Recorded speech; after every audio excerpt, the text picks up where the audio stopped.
Facebook content creator এত কষ্ট করে ভিডিও বানায়, এত কষ্ট করে মানুষ হাজার হাজার ফলো করে মিলিয়ন বানা দিয়া, তাজু বাই 2.0 তার আইডিটা কোন জায়গায় গেল?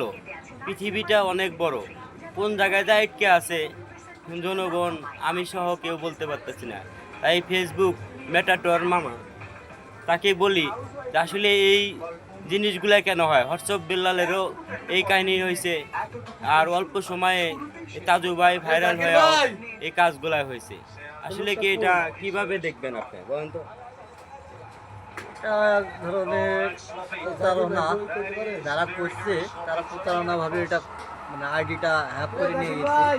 এত কষ্ট করে আইডি তৈরি করার পরে যদি হ্যাক হয়ে যায়, এত তুলো বড় কষ্ট আর কিছু না। আচ্ছা, ধন্যবাদ দর্শক, আপনাদের সাথে দেখা হবে অন্য কোনো ভিডিও নিয়ে। আসসালামু আলাইকুম, ভালো থাকবেন।